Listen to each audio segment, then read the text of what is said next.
Hi, it's Steve from Custom Table Tennis. I just thought we'd revisit to seal or not to seal. Should you seal your blade?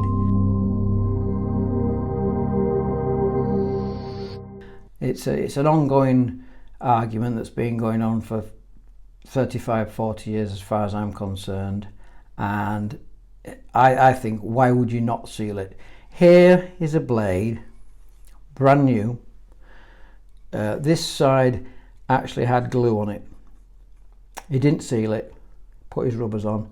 I mean, to be honest, it's not the gentleman's fault. It was made by, I'm not naming and shaming, I'm not here to do that.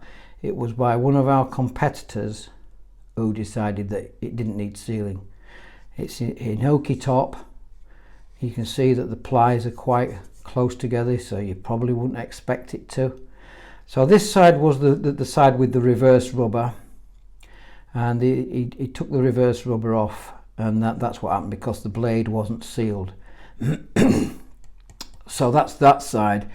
You might have got away with sanding that down, although you can see the damage up there is extensive. You might want to fill it, but that is a brand new blade at a cost of nearly £100, and he just wanted to change the rubbers because they weren't suitable.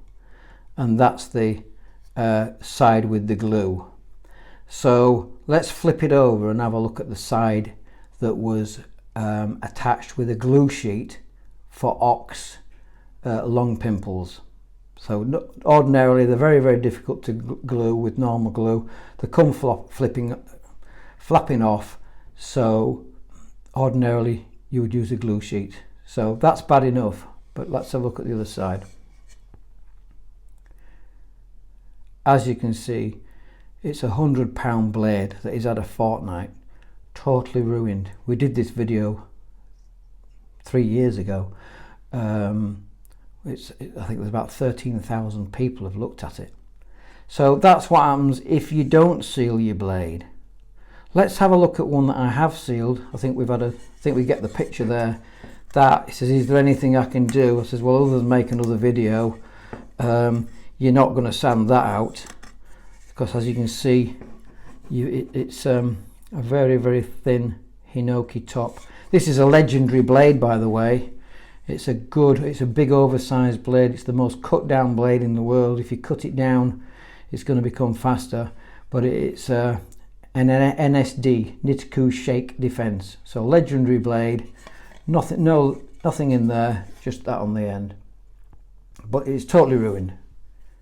So we'll move that out to the one side. I think you get the idea of that. If we just have a look at a rubber from another blade, this has come off a TSP 3.5 that wasn't sealed, and it's somebody local in the UK. Don't worry about it. Don't seal it. Let's just put the rubbers on, and as you can see from the back, he's lost a lot of wood off there. I mean, he came round and says, is there anything we can do? I says, well, you've two choices, buy another one or we'll sand it down. And that's what we did. We just sanded it down. But as you can see here, where that wood, it's quite deep. When the new rubber's on, you're going to get the ripple effect of your next rubber. So another one. So let's have a look at one that I did. And I've just changed this for one of our top players. It's a nice SD Tech. He changes it regular. This can be used for testing. So here's one on a glue sheet on a sealed blade.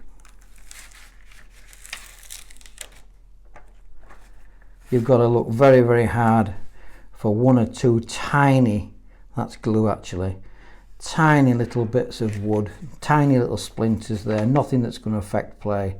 And I'll reseal this blade one more time to make sure when it comes off.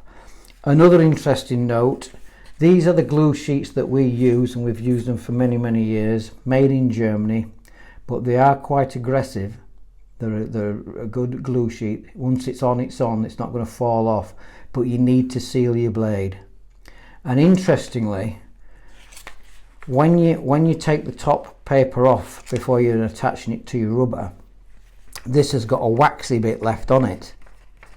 So what you can do is when you get a rubber like that and it's not in use, or you want to pass it on, you can flip it over, and then that's there until you need to use it. If you put it on the other side, the paper side, it's going to all stick, and then you're going to get the same effect. So let's just have a look at a blade back that's going out today. This has been sealed. You'd never know it had been sealed, but there's a certain amount of sealer in there. It's been spread out. If you got that, you wouldn't think sealed. When I'm talking about sealing, I'm talking about one coat, two at the very most. I've seen people who says, oh, I don't seal my blades because they won't stick, and then when they come round, they've got like 5 coats of yacht varnish on. I mean, you're not going to sea with that. You're not sailing it. You just want it sealed, so when the rubbers need to come off, they can come off. So that's one there. And then finally, it's no big shakes to do it. It doesn't take any time. Here's a 170-pound blade. What I generally do is, just because it annoys me, I think it would annoy other people, so I just generally, I don't go silly, but I just take the sharp edges off. I mean, if you want to take more off at home, you can do. Just a bit of fine sandpaper, and then finally that one there. And this is what we use. I'm not saying that you have to go and buy this, but because I'm sealing blades every day, this is the product I use because it's convenient. In the past I've used brushes, but I'm washing brushes. As long as you use a water-based acrylic matte finish, don't get satin or gloss, because then you've got problems with them sticking. But I just use this because it's convenient, and it does about, I would say, 15 bats. When you get it, that's brand new. When you get it, and I'm going to demonstrate this because I've had people ring me up say, oh, it doesn't work, it's faulty. If you go like that, you've just got to actually break the seal. So you press down and then squeeze slightly. There you go. And that is as much as you need. So we're just getting it worked on quickly. I mean, with your T-Mobile balls and your expensive butterflies, why would you not want to do this? So I always go down the shoulders as well, because I mean some people just do that bit, but if you do this bit, it's not going to get as soiled from your hands over the years. So that's nearly one side done. Seconds. Right, cut in. You can. The reason I like that is you can cut in. It takes you a lot longer with the brush, and then just flip around the edges. If you catch your bat on the table, you've got more chance because you've actually created a good seal there, and the edging tape tends to stick better. So there we go. And I get phone calls, oh, I've been playing 1 million years BC and I've never had no problem. There are going to be people who've never had no problems, but are you really wanting to take that risk? So there you go, small amount, just work it in, seconds. Incidentally, and I shouldn't tell you this because people pay for this service, if you buy a bat from customtabletennis.co.uk, I'm going to do this anyway, whether you want it or not. Now some players say, oh, I don't want my sealing, it affects the play. No, not unless you're in the world's top 100 and you can tell. But there you go, that's done, that's finished. That's almost dry. I like to leave them for well over an hour, but it's touch dry in 20 minutes. So there we go. I never thought I'd revisit this subject again. We did it 3 years ago on some really, really bad blades. I've just shown you the rubber and a ruined blade.